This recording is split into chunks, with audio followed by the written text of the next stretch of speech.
Guy Meyer, and thank you for coming to California Times. We have a Zoom meeting with some of the folks from Moss Landing and the fire. We're going to jump right into that and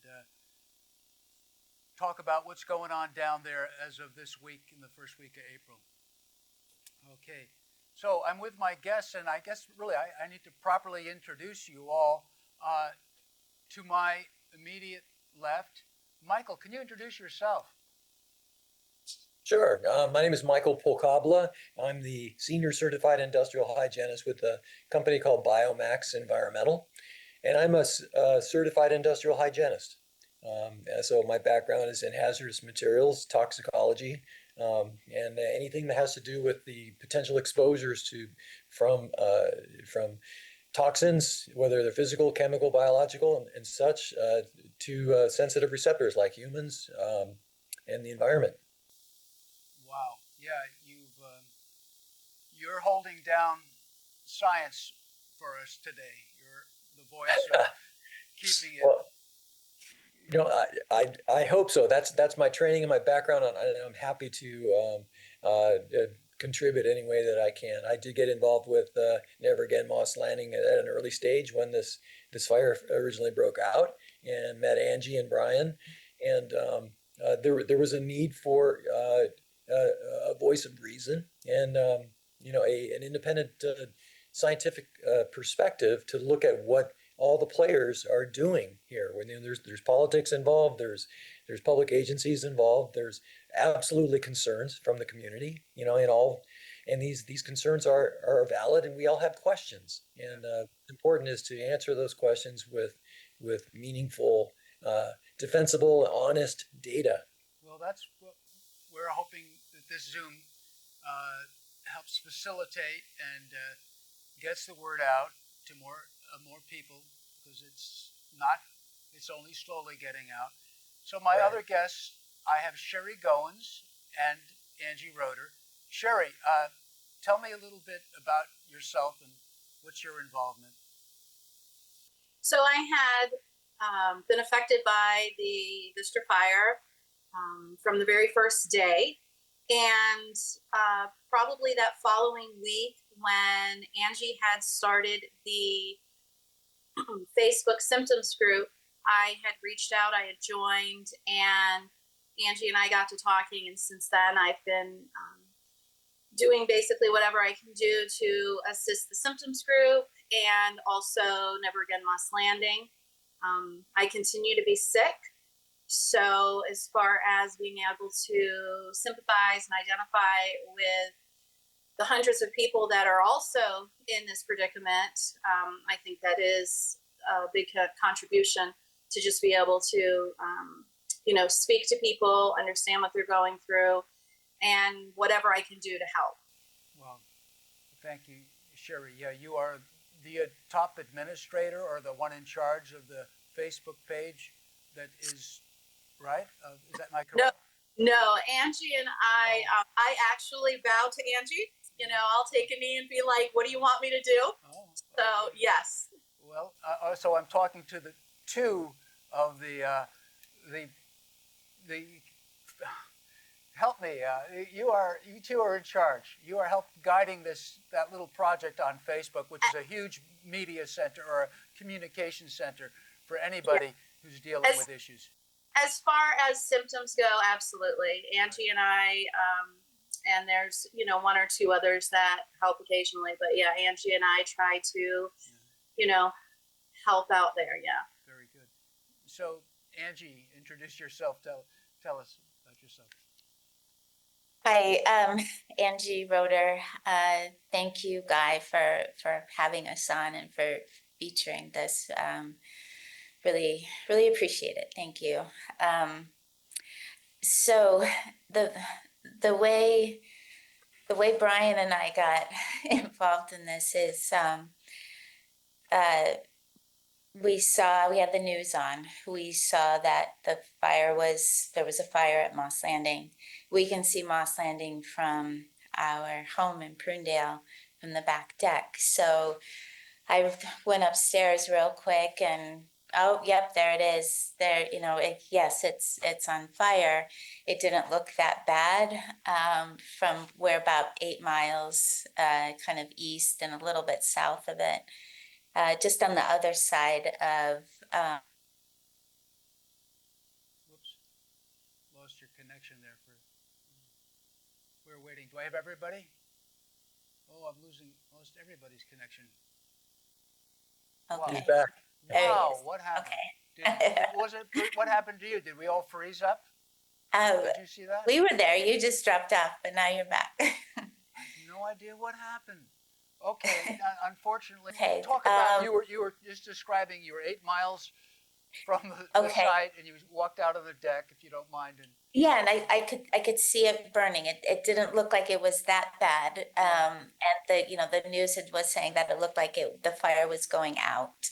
And at that point it had been burning for a couple of hours, but nothing no notification from the county, no nothing. So it's like, okay, so and I go on Facebook, the neighborhood pages, people are talking about it and they're saying shelter in place. We're like, well, but you could see the smoke, and it looked like it was going east and a little bit north. And so I called my sister-in-law, because they live in Corlitas, and said, hey, it looks like there's this fire going on. Have you guys seen it on the news? And no, they checked it out. And I said, well, you can come here if you want to come stay here. Looks like it's all going towards you guys. And she said, well, it kind of looks like it's going towards you guys. I was like, well, that's not good. And so they chose to stay. And then there was the evacuation. And Brian and I looked at the wind speeds, what was happening over the next few hours. And we said, well, okay, well, we're good at least for the night. And I, of course, was staying up to watch. And I could see it from our deck. And I saw it around 10 o'clock. It was kind of dying down-ish. But there was still a lot of smoke, but it was still heading east and north. But at around 7:30, it was going to switch and start heading towards us. So I got up super early, sunrise, and was watching out, and it looked like it was out, but it's still smoldering. So we thought, well, let's get away for the weekend. So we left for the weekend and had pet sitters come to take care of the animals. Went up to San Francisco. And then I think that was Thursday. Friday or Saturday morning, I started the symptoms group, because we left around 9:30, right as that marine layer was coming in. And I was feeling it, and it felt, I have a previous toxin exposure as in the Air Force. And so I was feeling it. It was all feeling familiar. this was And within one day, within 24 hours, you were feeling it. yeah, oh yeah, this was that next morning. And I said, okay, we need to go. So we left thinking it would be fine. We'd come back the end of the weekend, and it'd be fine. We'd get on with our lives like a wildfire. You just want to let the smoke clear. And Brian came back, I think Sunday morning or Sunday night. He came back, and then Atticus and I, our son and I came back like that late morning.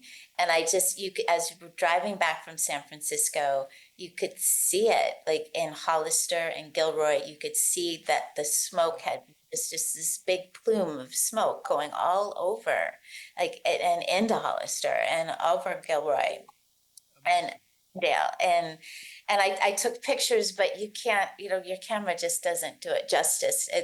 That's not the marine layer. That was like a haze. It was a different color and a different feel. And Donna, jump in here, but just, you say you felt it within 24 hours physically, even though you say you may have had some issues before that might have made you a little more sensitive than the average person. But and Shiree, did you start feeling symptoms immediately, or how soon were you? I started feeling symptoms Thursday evening. So And the fire was. So we were about 7-8 miles from the fire. I'm just thinking of the day. You say Thursday evening. Yeah, Thursday, the day of the fire, the Okay, 6th. the day of the fire. Yes. So Shiree is a little north of us, so she was getting it that night, whereas we didn't get it. I don't think we got it till the next day, but I think that's why she was feeling it that night. Yeah. Wow. And how long did it? You put this Facebook page together within a few days. I'm taking it, or what? Yeah, so that Saturday morning, I started the page, and it was right at the same time that Tanya and Heather started the the Moss Landing disaster group, environmental disaster group.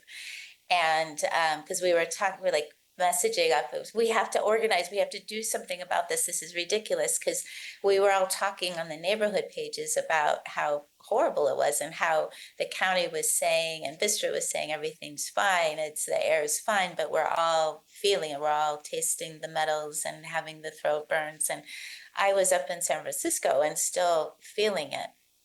So I started the page Saturday morning, and by Saturday night, Sunday morning, I woke up, there were over 1,000 members. Wow. And then, yeah, and then Sunday and the next day, another 1,000. And over that next week, by Saturday, another 1,000. So we were at 3,000 members. And then it's just grown. We're over 4,000. I haven't checked the exact numbers, but Is that because you have a Facebook page and it's /symptoms? Is that the overall page, or is there a different count for the people who are reporting symptoms, or in that page?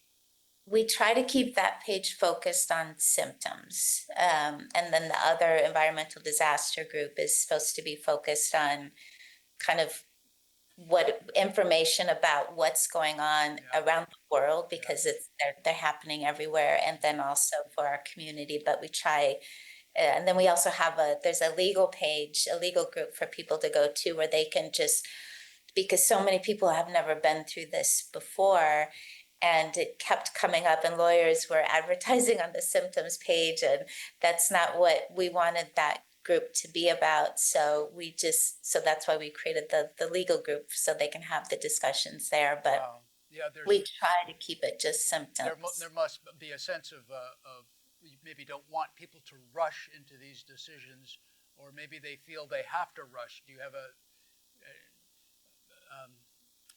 I'll tell you what, I want to get back. I want to hear our scientist, Michael's events as it unfolded for you as a scientist. How far away were you from the event? And you are not someone right now who has been impacted health-wise, you think? I don't think so.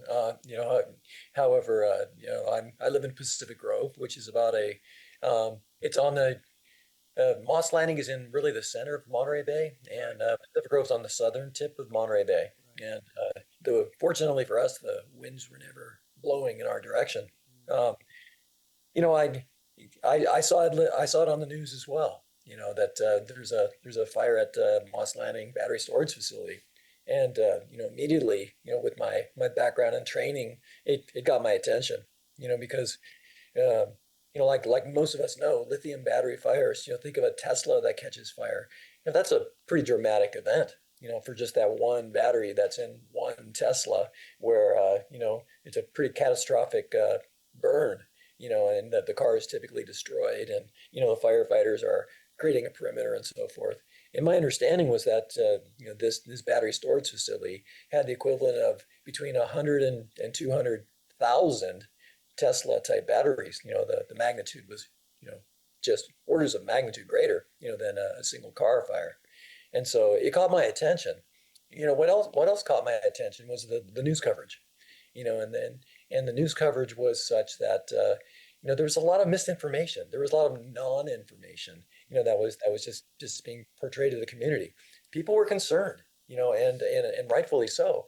I went to the beach, drove around the beach, and I could see the fire from about 15 miles away. And it was dramatic, to see in that early evening hour. And I could see the smoke plume at that time going straight up. then dispersing once it reached the higher level atmosphere where the winds were. And I was worried immediately about, people breathing that smoke, from the fire. And my chemistry background, has told me what that smoke's going to contain. Things like hydrofluoric acid, also uh, uh, heavy metals, which are potentially neurotoxins, carcinogenic, and so forth. Hydrofluoric acid, though, it's considered a knockdown type of a component of a gas, where one breath of that could potentially kill a person.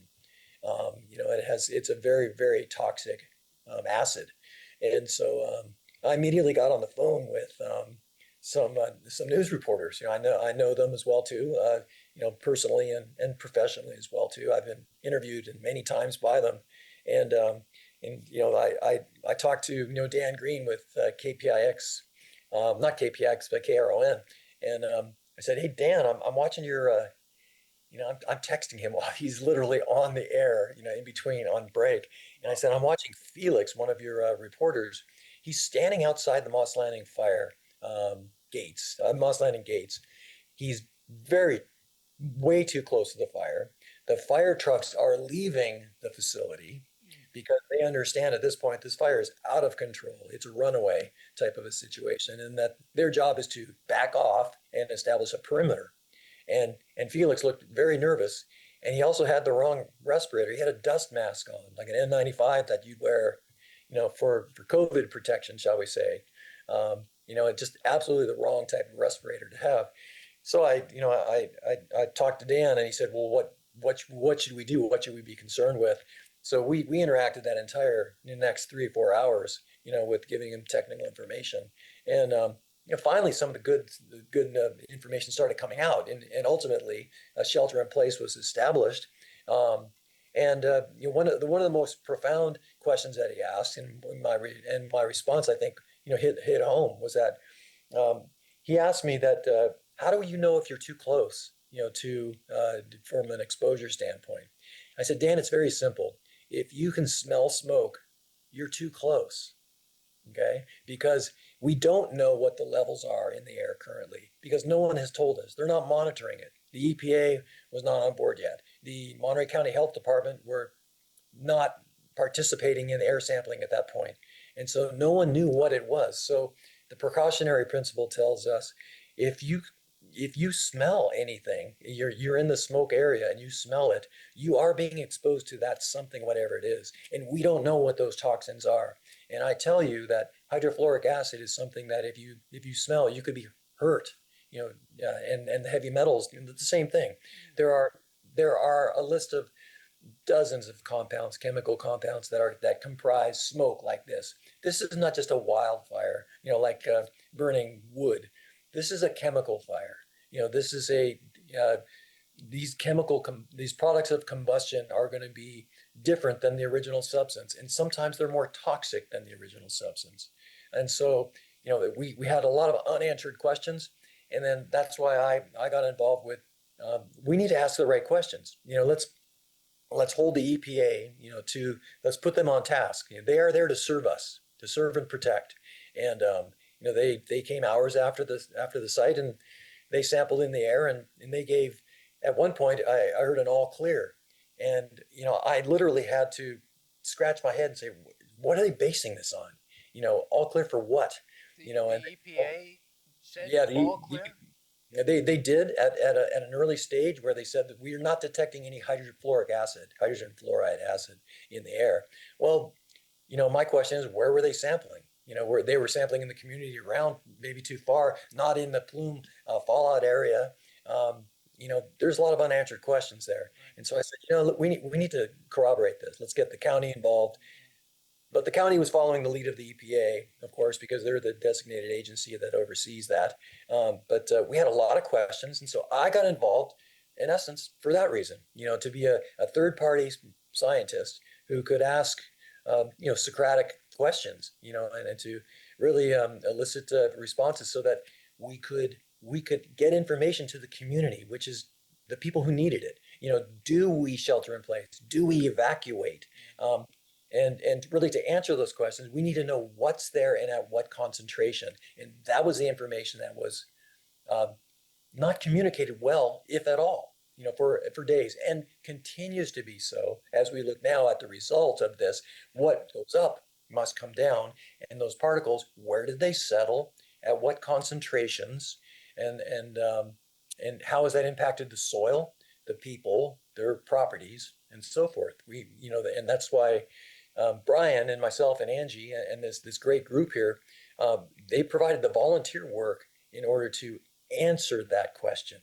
Brian pinned me down. He just said, Michael, what do we need to know? What are the unanswered questions here? I said, well, Brian, we should know what's in that fallout, because now it's days after the fire. The fire had been extinguished, a few days, and but what's in those residues that people see from the ash and from the fallout on their properties, on their homes, that they breathe, maybe in their homes, on their livestock, on their gardens. Michael, I'm going to put That's what we did. Bookmark right at that point, because I think what you're going to lead up to, which is the science that you then help perform, is very important. But I want to go back to Shiree and Angie, and the fact that you two, obviously, as you're describing this event, are not alone. There is a huge community of people that were, in some level, under the plume or got hit.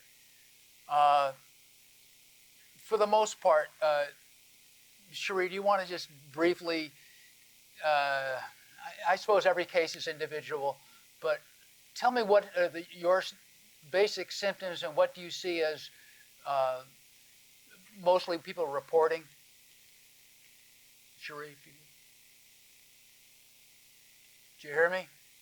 Oh, don't tell me you got frozen again. I don't see any way out except to say that once again I dropped off, and that means my. So as far as for me, I've had headache, dizziness, body aches, irritated nose, throat, but I've also had at times where I've had gum sensitivity, twitching of my tongue and lips, which those particularly three, when you start looking at it in relation to heavy metal exposure, is very concerning. There's been stomach issues, just so much. There have been people that have shared sleep issues is another one. A lot of people will have extreme fatigue. Early on, when it started happening, like for instance, I had reached out to Angie and I said, I cannot get out of bed. It's been about a day and a half. And she had said, okay, well, listen, this is what some other people have experienced. And she said, it'll happen for maybe a day or two. She goes, you'll get your strength back. She says, this seems to be kind of this cycle. So she goes, just hang in there. And so I was like, okay. And it did. A day, it was about 2 days and it passed. So some of these type symptoms, people will start asking questions, and then, somebody will say, nope, I've heard it a dozen times so far, And of course, we always encourage people to see their doctor. But what was happening, Guy, is that when people were going to their doctors, some doctors were very not supportive, I'll say. Some of the doctors were actually quite demeaning. And so basically we were getting PTSD from going to the doctors. So one time when I was quite ill and pretty concerned about what was happening to my body, I finally got in the car, drove from Salinas and went to Stanford ER and said, look, I just need to know what's going on. So as we began to reach out and investigate more about what was going on with our bodies, we kind of found who was going to listen and not dismiss us. And so now we kind of communicate throughout the group and say, if you've got to go to an ER, this ER is very helpful. They'll listen to you. Wow. Yes. Okay. Shiree, because of time considerations, I'm going to turn this back to Angie now. Angie, how about yourself? Can you wrap it up in the 2 minutes for your own opportunity to speak?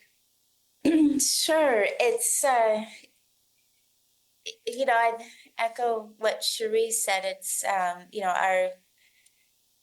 the community that we've created, we've met some really amazing people. We've helped each other through a lot. Because, even we have these symptoms. Sorry, my dog is barking. So The dog is welcome. yeah, I was trying to mute for the barking dog because I think somebody's out in we're in an Okay. Airbnb. All right. So it's, we've all kind of come together and we've had to kind of sort it out ourselves, like exactly, what blood tests to get, what hair tests to get. We do these symptom support groups. We're up to twice a week now, and we'll have about 6 to 10 people participating via Zoom, mostly women.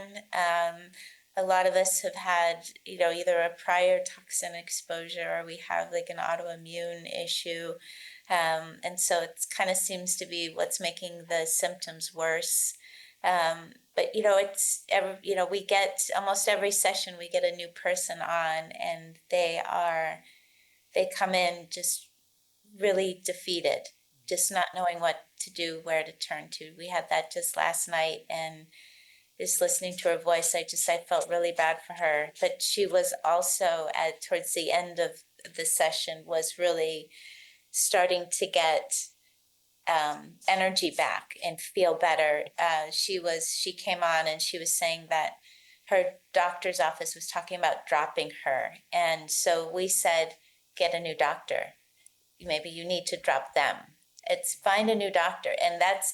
But when you're in the thick of it, and you're having a flare up or whatever response symptoms, it's hard to get out of the fog, and it's hard to process and solve problems. It's so you just kind of get stuck and just gets like a zombie almost, just trying to get through it. And it's I just even today I went to I met Shiree in Toro Park and drove through Prunedale and spent some time in Castroville. Had to come home, take a shower before I had the next appointment because I just had to get all of that out of my clothes. Clothes are in another area waiting to be washed. I still can't go back. And so we're moving. We bought a house closer to the water. I found homes for our pigs.